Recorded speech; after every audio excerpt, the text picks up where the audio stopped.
بسم الله الرحمن الرحيم الحمد لله رب العالمين اللهم صل على سيدنا محمد الحبيب المحبوب شاف العلل ومفرج الكروب وعلى آله وصحبه وسلم. ലോക ലഹരി വിരുദ്ധ ദിനമാണ് ഇന്ന്. ലഹരി ലോകവ്യാപകമായിക്കൊണ്ടിരിക്കുകയാണ്. നമ്മുടെ ഗ്രാമാന്തരങ്ങളിൽ പോലും ലഹരിയുടെ വ്യാപനം കൂടി വരുന്നുണ്ട്. ചെറിയവരും വലിയവരും ഇതിൻ്റെ അടിമകളായി മാറുന്നുണ്ട്. സ്കൂൾ വിദ്യാർത്ഥികളെയും മറ്റ് കലാലയങ്ങളുടെ വിദ്യാർത്ഥികളെയുമെല്ലാം ലഹരിയിലേക്ക് അടുപ്പിക്കാൻ വേണ്ടിയുള്ള റാക്കറ്റുകൾ വളരെ സജീവമാണ്. എന്തുകൊണ്ടാണ് ലഹരിയെ നിയമവിരുദ്ധമായി പ്രഖ്യാപിച്ചത്? World organisation, United Nations organisation ഇങ്ങനെ ലഹരി വിരുദ്ധ ദിനമായി പ്രഖ്യാപിച്ചത് എന്നുകൂടെ നാം ചിന്തിക്കണം. മസ്താകുന്ന സമയത്ത് മനുഷ്യൻ എന്ത് തെറ്റുകളും ചെയ്യാൻ തയ്യാറാകുന്നു. ഉമ്മുൽ ഖബായിസ്, എല്ലാ തെറ്റുകളുടെയും മാതാവ് മദ്യപാനമാണ് എന്ന് പറഞ്ഞാൽ മദ്യപാനത്തെയും ലഹരിയെയും വേറിട്ട് കാണുന്നതിൽ വലിയ അർത്ഥമുണ്ട് എന്ന് തോന്നുന്നില്ല. രണ്ടും മനുഷ്യൻ്റെ ബുദ്ധി നശിപ്പിക്കുന്നതാണ്. ചിലത് താൽക്കാലികമായി നശിപ്പിക്കുന്നു, ചിലത് ശാശ്വതമായി നശിപ്പിക്കുന്നു. ബുദ്ധി നശിച്ച മനുഷ്യൻ വേണ്ടാവൃത്തികൾക്കെല്ലാറ്റിനും തയ്യാറാകും. കൊലപാതകത്തിലേക്ക് വരെ എത്തുന്നത് ഇത്തരം രീതികളാണ്. പിടിച്ചുപറിയും കൊള്ളയും നടത്തുന്നത് മയക്കുമരുന്നിൻ്റെ അടിമയാകുമ്പോൾ അത് ലഭിക്കാൻ വേണ്ടി, പണം സമ്പാദിക്കാൻ വേണ്ടിയാണ്. ലഹരിയിൽ അടിമപ്പെട്ട ചെറുപ്പക്കാരെ നാം മാറ്റി നിർത്തുകയോ അവരെ ശകാരിച്ച് പുറത്താക്കുകയോ ചെയ്യുന്നതിൽ കാര്യമില്ല. മറിച്ച് അവരെ സ്നേഹിക്കുകയും ഉപദേശിക്കുകയും ചെയ്ത് ഈ ദൂഷ്യവശത്തിൽ നിന്ന് അവരെ രക്ഷിക്കുകയാണ് നാം ചെയ്യേണ്ടത്.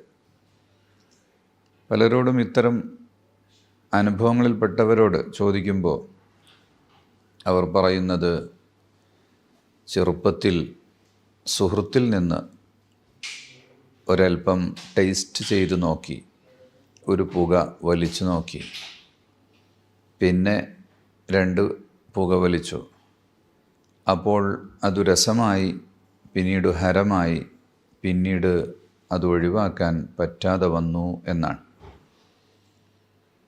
ചെറിയ കുട്ടികളെ പ്രത്യേകിച്ച് നാം വാച്ച് ചെയ്യുകയും ഉപദേശിക്കുകയും ചെയ്യേണ്ടതുണ്ട്. വീട്ടിലുള്ളവരെയും നാട്ടിലുള്ളവരെയും അയൽവക്കക്കാരെയും എല്ലാം ഇതിൽ ശ്രദ്ധിക്കണം. വിളിച്ചു വരുത്തി അവരോട് ഉപദേശിച്ച് മെസ്സേജുകൾ കൈമാറുക, ദൂഷ്യവശത്തെക്കുറിച്ച് ബോധ്യപ്പെടുത്തുക. Share the facts of drugs to save life എന്നാണ് UN ഈ വർഷത്തെ മുദ്രാവാക്യം തന്നെ ഉയർത്തിയിരിക്കുന്നത്. ലഹരിയെ, ലഹരി ആസക്തിയെ, ലഹരി പ്രയോഗത്തെ അധിക്ഷേപിക്കുകയോ അകറ്റി നിൽക്കുകയോ ചെയ്യുന്നതിന് പകരം അതിൻ്റെ യാഥാർത്ഥ്യങ്ങളും ദൂഷ്യവശങ്ങളും ബോധ്യപ്പെടുത്തിക്കൊണ്ട് ആളുകളെ രക്ഷിക്കാൻ വേണ്ടി ശ്രമിക്കുക. മനഃശാസ്ത്ര വിദഗ്ധന്മാർ ലഹരി ഉപയോഗിക്കുന്ന ആളുകളുടെ ചില അടയാളങ്ങൾ പറഞ്ഞിട്ടുണ്ട്. പൊക്കിളിന് താഴെ ഇറുകിയ വസ്ത്രം ധരിച്ച് മുടി മേൽപോട്ട് കൂർപ്പിച്ചു വച്ച് വാർന്നു വയ്ക്കാതെ ചുവന്ന കണ്ണുമായി നടക്കുക. ആളൊഴിഞ്ഞ സ്ഥലങ്ങളിൽ ഏതെങ്കിലും ഇടവഴികളിലോ ഒഴിഞ്ഞ ജംഗ്ഷനുകളിലോ അലക്ഷ്യമായി മോട്ടോർ ബൈക്കിൽ ചാരിയിരിക്കുക, സന്ധ്യാസമയങ്ങളിലും പാതിരാത്രിയിലും ഇങ്ങനെ പുറത്തിറങ്ങി നിൽക്കുക തുടങ്ങിയ ഒട്ടേറെ ലക്ഷണങ്ങൾ പറഞ്ഞിട്ടുണ്ട്. അത്തരം ആളുകളെ കാണുമ്പോൾ അവരെ വാച്ച് ചെയ്യുകയും അവരോടടുക്കാൻ വേണ്ടി ശ്രമിക്കുകയും അവർക്ക് ഈ കാര്യങ്ങൾ പറഞ്ഞ് ബോധ്യപ്പെടുത്തി കൊടുക്കുകയുമാണ് നാം ചെയ്യേണ്ടത്. ലഹരി എന്ന് പറയുന്നതിൽ മദ്യവും കൂടി ഉൾപ്പെടുത്തണം എന്നാണ് എനിക്ക് അഭിപ്രായപ്പെടാനുള്ളത്. 1500 കോടിയോളം റവന്യൂ വരുമാനമാണ് കേരള സംസ്ഥാനത്തിന് ഒരു വർഷം ബീവറേജസ് കോർപ്പറേഷനിലൂടെ ലഭിക്കുന്നത്. പക്ഷേ ഇവിടെ നടക്കുന്ന ആക്സിഡൻറ്റുകൾ, നൂറുകണക്കിന് ആളുകൾ മരിക്കുന്നതും ആയിരക്കണക്കിന് ആളുകളുടെ അംഗവൈകല്യം സംഭവിക്കുന്നതും എല്ലാം ഈ ലഹരി ആസക്തി മൂലമാണ്. 40% ലഹരി ആസക്തി മൂലമാണ് എന്ന് റിപ്പോർട്ട് ചെയ്യപ്പെട്ടിട്ടുണ്ട്. അതിനു പുറമെ ഇതുമൂലമുണ്ടാകുന്ന രോഗങ്ങൾ, അക്രമങ്ങൾ, അങ്ങനെ നോക്കിയാൽ ലഭിക്കുന്ന വരുമാനത്തിൻ്റെ എത്രയോ ഇരട്ടി നമ്മുടെ നാടിന് നഷ്ടപ്പെടുന്നുണ്ട് എന്നത് വലിയൊരു സത്യമാണ്. ലഹരി പ്രയോഗത്തിന് പിന്നിൽ, ലഹരി പ്രചാരണത്തിന് പിന്നിൽ കച്ചവട മാഫിയയുണ്ട്, ബഹുരാഷ്ട്ര കുത്തകകൾ ഉണ്ട്, രാഷ്ട്രീയ താൽപ്പര്യക്കാരുണ്ട്. ഇപ്പോൾ ലക്ഷദ്വീപിൽ തന്നെ ഗുണ്ട ആക്ട് നടപ്പിലാക്കാൻ വേണ്ടി ഒരായുധമായി കണ്ടെത്തിയിട്ടുള്ളത് ഏതോ ഒരു സമയത്ത് ലക്ഷദ്വീപിൻ്റെ പരിസരത്ത് കപ്പലിൽ മദ്യക്കുപ്പികൾ വന്നു എന്നതാണ്. ലഹരി പ്രയോഗത്തിലേക്ക് ചെറുപ്പക്കാർ മാറുന്നുണ്ട് എന്നതാണ്. ഒരു ഭാഗത്ത് അതിനു വേണ്ടിയുള്ള വഴികൾ തുറന്നു കൊടുക്കുകയും മറുഭാഗത്ത് ഗുണ്ട ആക്ട് നടപ്പിലാക്കുകയും ചെയ്യുക എന്ന ഒരു ലക്ഷ്യം. ന്യൂനപക്ഷ സമുദായത്തിൽപ്പെട്ട ആളുകൾ കൂടുതലായി വസിക്കുന്ന കേന്ദ്രങ്ങളിൽ, തികഞ്ഞ സമാധാനത്തോടുകൂടി ജീവിക്കുന്ന സ്ഥലങ്ങളിൽ അസമാധാനമുണ്ടാക്കുക എന്നത് ചിലരുടെ താൽപ്പര്യമാണ്. അവിടെ അവർ മയക്കുമരുന്നും മദ്യവുമൊക്കെ പ്രചരിപ്പിക്കുകയും അതിലൂടെ ഗ്രാജ്വലി അക്രമവും മറ്റും വളർത്തിയെടുക്കുകയും പിന്നീട് ക്രമസമാധാനത്തിൻ്റെ പേരിൽ അവിടെ നിയന്ത്രണം കൊണ്ടുവരാൻ ശ്രമിക്കുകയും ചെയ്യുക എന്നതാണ് ഈ ഒരു രീതിയുടെ ഒരു സ്വഭാവം എന്ന് പറയുന്നത്. അതിനെക്കുറിച്ച് വളരെ ബോധവാന്മാരായിരിക്കണം. മുസ്ലിമിനെ സംബന്ധിച്ചിടത്തോളം ഈ വിഷയത്തിൽ പ്രത്യേകമായി ശ്രദ്ധിക്കേണ്ട ഒരു കാര്യം, ചിലർക്ക് ലഹരി ഉപയോഗം ഹറാമാണെന്ന് അറിയില്ല. നമ്മുടെ ലോകാരോഗ്യ സംഘടനയും ഐക്യരാഷ്ട്ര സഭയും നമ്മുടെ ഗവൺമെൻറ്റുകളുമെല്ലാം ലഹരി നിഷിദ്ധമാണെന്നും മദ്യം പഥ്യമാണെന്നും പറയുമ്പോൾ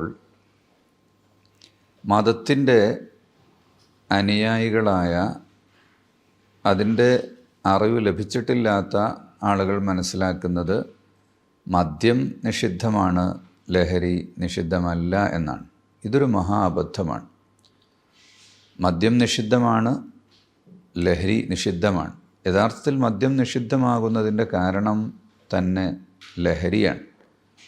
നബി സല്ലല്ലാഹു അലൈഹി വസല്ലമ തങ്ങൾ അറബ് സമൂഹത്തിനിടയിൽ വ്യാപകമായിരുന്ന മദ്യപാന സ്വഭാവത്തെ വളരെ തന്ത്രപരമായിട്ടാണ് ഇല്ലായ്മ ചെയ്തത്. പ്രാർത്ഥനയ്ക്ക് വരുമ്പോൾ മദ്യപിക്കരുത് എന്നാദ്യം പറഞ്ഞു. അങ്ങനെ ഗ്രാജ്വലി അത് വിട്ടുനിൽക്കാൻ വേണ്ടി കൽപ്പിക്കുകയും അവസാനം മദ്യവും ചൂതാട്ടവുമെല്ലാം പൈശാചികമാണ്, അത് നിങ്ങൾ ഒഴിവാക്കണം എന്ന് പറയുകയും ചെയ്തു. അതോടുകൂടി വലിയ മദ്യക്കച്ചവടക്കാർ അവരുടെ വീപ്പകൾ മുഴുവനും മറിച്ച് മദീനയുടെ തെരുവുകളിലൂടെ മദ്യത്തിൻ്റെ അരുവികൾ ആഴ്ചകളോളം ഒഴുകി നടന്നുവെന്നാണ്. നമ്മുടെ മദ്യത്തെ അനുവദിക്കുകയും ലഹരി വിരോധിക്കുകയും ചെയ്യുക എന്ന് പറയുന്നതിൽ വലിയ വിരോധാഭാസമുണ്ട്. അപ്പം ഞാൻ പറഞ്ഞു വന്നത്, ഓരോ നാട്ടിലെയും പാനീയങ്ങളെക്കുറിച്ച് നബിതങ്ങൾ ചോദിക്കാറുണ്ട്. യമനിൽ നിന്ന് വന്ന ഒരു സംഘത്തോട് നബി സല്ലല്ലാഹു അലൈഹി വസല്ലമ തങ്ങൾ അവിടെയുള്ള പാനീയങ്ങളെക്കുറിച്ച് ചോദിച്ചു. അബൂ മൂസൽ അശ്അരി റളിയല്ലാഹു അൻഹു പറയുന്നു, നബി സല്ലല്ലാഹു അലൈഹി വസല്ലമ തങ്ങൾ അവരെ യമനിലേക്ക് അയച്ചു. അപ്പോൾ യമനിലെ പാനീയങ്ങളെക്കുറിച്ച് ചോദിച്ചു. അപ്പോൾ അവിടുന്ന് പറഞ്ഞു, അവിടെയുള്ള ഒരു പാനീയം അൽ ബിത്ഉ, മറ്റൊന്ന് വൽ മസ്റു. ബിത്ഉ എന്ന് പറഞ്ഞാൽ നബീദുൽ അസൽ, അത് തേൻ കൊണ്ടുണ്ടാക്കുന്ന മദ്യമാണ്. മസ്ർ എന്ന് പറഞ്ഞാൽ അത് യവം കൊണ്ട് ഉണ്ടാക്കുന്ന മദ്യമാണ്. റസൂലുള്ളാഹി തങ്ങൾ പറഞ്ഞു, കുല്ലു മുസ്കിരിൻ ഹറാം, എല്ലാ ലഹരി വസ്തുക്കളും നിഷിദ്ധമാണ്.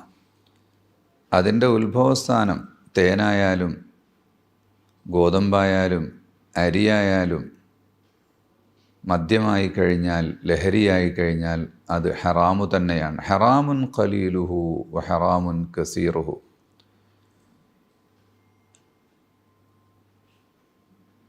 മാക്കാന കസീറുഹു മുസ്കിറുൻ, മാക്കാന കസീറുഹു മുസ്കിറൻ ഫഖലീലുഹു മുസ്കിറുൻ. കൂടുതൽ ഉപയോഗിച്ചാൽ ലഹരി വരും എന്ന ഒരു വസ്തു അത് കുറച്ചുപയോഗിച്ചാലും നിഷിദ്ധമാണ്.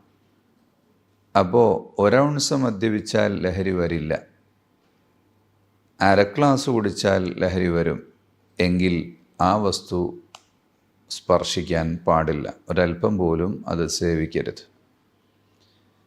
അപ്പോൾ കുറച്ചും കൂടുതലും എല്ലാം നിഷിദ്ധം തന്നെയാണ്. ലഹരിയുടെ കൂട്ടത്തിൽ പല പേരുകളിലുമായി അറിയപ്പെടുന്ന കൊക്കൈനും MDയും ഹാൻസും പാസ്പാസും പല പേരിലായി ഇതിറങ്ങുന്നുണ്ട്. ചിലത് പാനിൻ്റെ പേരിലാണ് വരുന്നത്. പാൻ എന്ന് പറയുമ്പോൾ വെറ്റിലയും അടക്കയും കൂട്ടി മുറുക്കുന്നത് അത് നിഷിദ്ധമല്ല. അപ്പോൾ ആ പേരിൽ വരുമ്പോൾ ഈ മയക്കുമരുന്നുകളെ നിഷിദ്ധമല്ല എന്ന ആളുകൾ കരുതിപ്പോകും. നാവിലൊട്ടിക്കുന്നത്, സിറിഞ്ചിലൂടെ ഇഞ്ചക്ഷൻ ചെയ്യുന്നത്, പുകയായി വലിക്കുന്നത്, പലതരത്തിലുള്ള ഇത്തരം മയക്കുമരുന്നുകളുണ്ട്. ഏത് തരം ലഹരി പദാർത്ഥങ്ങളാണെങ്കിലും അത് നിഷിദ്ധമാണ് എന്ന കാര്യം മതത്തിൻ്റെ ആളുകൾ അറിയേണ്ടതുണ്ട്, അവരെ ബോധ്യപ്പെടുത്തേണ്ടതുണ്ട്. ഒരുപക്ഷെ ചില മതങ്ങൾക്ക് ഇത് നിഷിദ്ധമല്ലാതിരിക്കാം, അല്ലെങ്കിൽ അവർക്ക് അത്തരം വിഷയങ്ങളൊരു പ്രത്യേക നിയമം ഇല്ലാതിരിക്കാം. മുസ്ലിമിനെ സംബന്ധിച്ചിടത്തോളം വളരെ കൃത്യമായ ഒരു നിയമം ഉണ്ട്. അത് കർക്കശമായ നിയമമാണ്. ഒരിക്കലും ലഹരി വസ്തുക്കൾ ഉപയോഗിക്കാൻ പാടില്ല.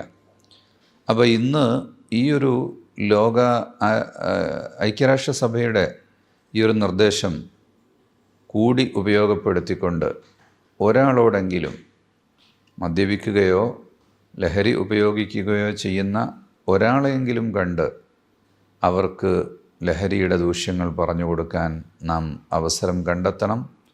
കൂട്ടായ പരിശ്രമത്തിലൂടെ നമുക്കിതിനെ ഇല്ലായ്മ ചെയ്യാൻ സാധിക്കും. ആരും സദാചാര പോലീസാകേണ്ടതില്ല. മദ്യപാനികളെയും ലഹരി ഉപയോഗിക്കുന്നവരെയും നാം സ്നേഹിക്കുക. മദ്യപാനത്തെയും ലഹരി ഉപയോഗത്തെയും നാം വെറുക്കുക. മനുഷ്യജീവൻ രക്ഷിക്കുക, നാടിനെ സംരക്ഷിക്കുക. അതിനുവേണ്ടി നമ്മുടെ ബുദ്ധിയും സമയവും സമ്പത്തും ചെലവഴിക്കാൻ വേണ്ടി തയ്യാറാവുക. റഹ്മുർ-റഹീമീനായ അല്ലാഹു നമുക്ക് തൗഫീഖ് നൽകട്ടെ. മനുഷ്യരാശിയെ ഈ വിപത്തിൽ നിന്ന് അല്ലാഹു രക്ഷിക്കട്ടെ. നമ്മുടെ നാടിനെയും സമുദായത്തെയും അല്ലാഹു രക്ഷിക്കട്ടെ എന്ന് പ്രാർത്ഥിക്കുന്നു.